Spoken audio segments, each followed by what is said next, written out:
शरणागति भी कहीं ना कहीं वैज्ञानिक है। जैसे आप शरण में हो जाते हो कहीं भी, किसी भी जगह पर, तो शरणागति होने के बाद क्या होगा? आपको शून्य अवस्था बनेगी, खत्म हो जाए, मैं हुई नहीं, मैं भाई चाह गई, चिंता गई, मनवावे परवाह कहते हैं ना। तो सारी चीजें जब चली जाएंगी, चाह चली जाएगी,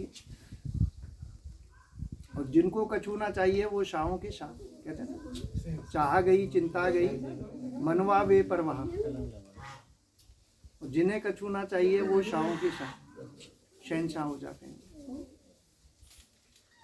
तो जब शरण में ही चले गए, छोड़ दिया सब उनके ऊपर, तो अब चिंता करने की जरूरत नहीं है, जो होगा अच्छा ही होगा। तो फिर अपने आप वही अवस्था बनेगी ना जो ध्यान में बनती है।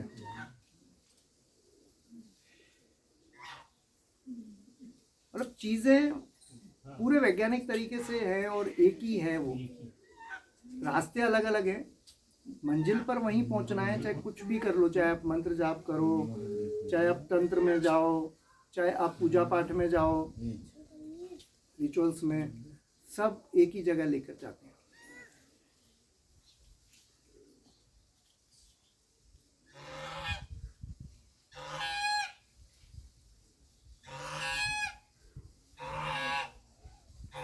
और दोनों तीनों तरफ से काम कर दो तो आनंद हो जाए कि ध्यान भी परम पुरुषार्थ के साथ कर रहे हो, और फिर शरणागति की भाई ध्यान भी मैं तो कर ही नहीं सकता था, आपने बिठा दिया, ये आपके लिए, आप जाने। कोई भी पूजा पाठ, रिचुअल्स जो अपन करते हैं, देवी माँ की करो, कृष्ण की करो, किसी की भी करो, हम क्या करते हैं? मुझे चाहिए। समझ में आ रहा है? आप ये देखो, एक कहानी कहती है कि एक बार दो व्यक्ति शरीर छोड़कर गए परमात्मा के पास। तो उन्होंने कहा कि अब की बार है ना, बहुत, पहले वाले से पूछा तो उसने कहा कि अब की बार है ना बहुत बुरा जीवन दिया, मतलब मैं लोगों को देता ही रहा, मुझे अब की बार ऐसा जीवन चाहिए कि लोग मुझे दें, सब मुझे देना ना पड़े किसी को। तो परमात्मा ने कहा था। दूसरे ने कहा कि हे ईश्वर, मेरे को कुछ मत देना, पर मुझे ऐसा जीवन दो कि जो मेरे द्वार पे आए मैं देता ही जाऊं। कहता था। बाद में उनको देखने गए वो, कुछ समय बाद, तो देखा तो वो जिसने कहा था ना कि लोग मुझे देने चाहिए सब, वो बैठा बैठा मंदिर के आगे भीख मांग रहा है। अब उसको किसी को देना नहीं पड़ता, सब उसके कटोरे में देके जाते हैं। और जिसने कहा था कि मैं लोगों को दूं, देता ही रहूं, आप देखो उसका क्या हाल हुआ कि उसको ईश्वर को देना ही पड़ा, क्योंकि जब वो आगे देगा तो उसके लिए देना है, और वो लोगों को बांटते ही रहा, और बहुत बड़ा रईस बनाना पड़ा उसको। तो हम क्या करते हैं? लक्ष्मी जी का पूजन किया, ठीक है, लक्ष्मी जी का पाना लगाया, तस्वीर रखी, और जेवर चढ़ाया, नोट चढ़ाए, और थोड़ी देर बाद उन सबको उठा के वापस रख लिया। है ना? और फिर उससे कह रहे अब दे दे। ये कौन सी पूजा है भाई? लक्ष्मी मैया अगर तुम्हारे घर पर आई है, और मान के चलो पहले तो उसको जेवर दे दो, जेवर दे के पैसा दे के बुला लो, और वो तो सब छीन के रख लो, है ना? और फिर उससे कहो ला 1 लाख रुपया दे दे, तो दोबारा आएगी तुम्हारे घर पर? ये कौन सा पूजा का तरीका है? देना है ना। मैं आपको गारंटी देता हूँ, एक सबसे बड़ा सूत्र दे रहा हूँ, अगर किसी को अमीर भी होना है ना, मतलब समृद्धि कई तरह की होती है। समृद्धि ऐसी भी होती है कि चलता रहे अपना, लेकिन सिर्फ थैंक यू बोलना, ग्रेटिट्यूड अदा करना परमात्मा का। आप देखना, मैं आपके सामने उदाहरण बैठा हूँ, 25 साल से यहीं पर शांत बैठा हूँ एक जगह पर, ना कुछ करता हूँ ना, लेकिन हर चीज जो तुम्हारे साथ घट जाए ना, उस पर ये कहना सीखना कि ये तो मेरी औकात ही नहीं थी, तूने दे दिया, बस मैं इसके काबिल नहीं था। और आप देखना जब इतना थैंक यू, और इस चीज़ को काटेगा कौन? जब आप कंप्लेन से भर जाएंगे, शिकायतों से भर जाएंगे, कंप्लेन ही कंप्लेन होगी ज़िंदगी में, ये भी नहीं दिया, मेरी तो ज़िंदगी ख़राब कर दी, मेरे तो वो फलाने को तो यूँ दे दिया, ये राम जी भी ऐसा ऐसा बोलते हैं ना। तो ये करना ही नहीं। जब भी मंदिर में जाओ तो उसको धन्यवाद देने जाओ कि ईश्वर तूने दिया है, जो बहुत दिया है,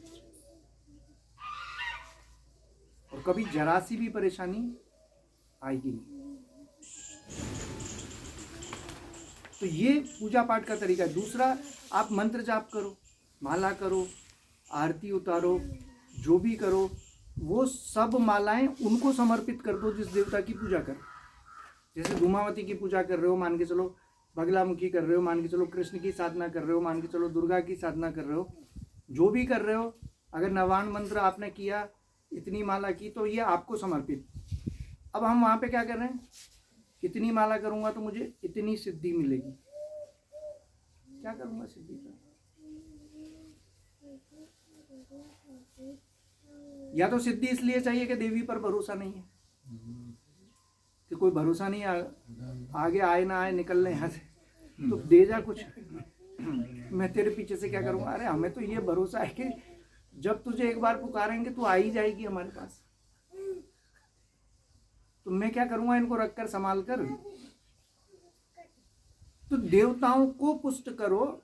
आप सप्तशती पढ़ते हो तो उसमें भी आता है ना, इंद्र ने ये शक्ति दी है ना, वायुदेव ने ये शक्ति दी, और तब जाकर एक दुर्गा माँ का वो बनाया, ताकि वो दुर्गा विश्व की रक्षा करे।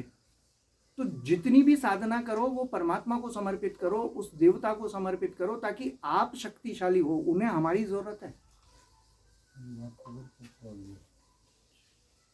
उनको अपना नौकर नहीं बनाना, हमें उनका नौकर बनना है, उनको शक्तियां देनी है, उनको और पुष्ट करना है, ताकि वो विश्व कल्याण कर सके। यानी वो ऊर्जा, वो कॉन्शियसनेस, वो चेतना, उसकी बात कर रहा हूं मैं। तो इस भाव से करो, 500 माला करो, 1000 माला करो, 2000 माला करो, घंटों ध्यान करो, कोई फर्क नहीं पड़ता। और इतना मैं विश्वास दिला सकता हूँ आपको, इस बात का गवाह मैं हूँ कि आपका कुछ नहीं बिगड़ेगा।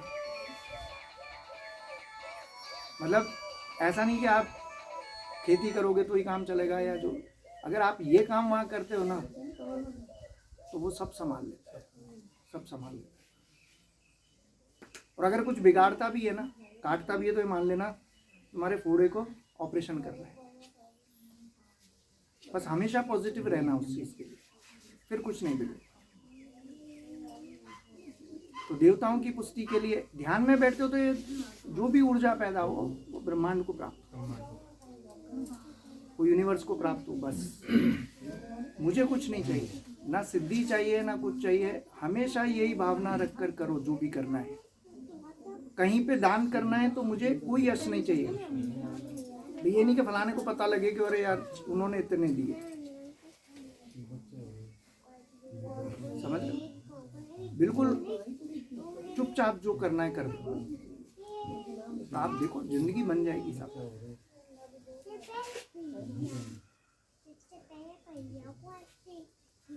और कोई प्रश्न पूछे? नींद आने लग जाए, 10-5 मिनट में नींद आए। नींद कब आती है? जब ध्यान में बैठ जाए। हाँ, ध्यान में तो आएगी। ध्यान में आने का दूसरा कारण है, ध्यान में नींद क्यों आती है? क्योंकि हमारा शरीर आरामदेह स्थिति या मन आरामदेह स्थिति को, मस्तिष्क आरामदेह स्थिति में एक ही चीज़ जानता है कि जब भी मस्तिष्क रिलैक्स हो वो नींद में चला जाता है। तो ध्यान में भी हमारा मस्तिष्क जो है वो रिलैक्स होता है, ब्रेन रिलैक्स अवस्था में आता है। जब ब्रेन रिलैक्स अवस्था में आता है तो क्या होगा? नींद आएगी। क्योंकि रोज का अभ्यास क्या है? सोने का अभ्यास ध्यान का है ही नहीं। अब नित्य ये अभ्यास करना है कि जब नींद आए ध्यान में तब मुझे होश पूर्वक रहना है, जागृत रहना है। बस ये प्रैक्टिस की तो कुछ दिनों में जैसे उसका अभ्यास पड़ा था ऐसे इसका अभ्यास पड़ जाएगा। तब क्या होगा?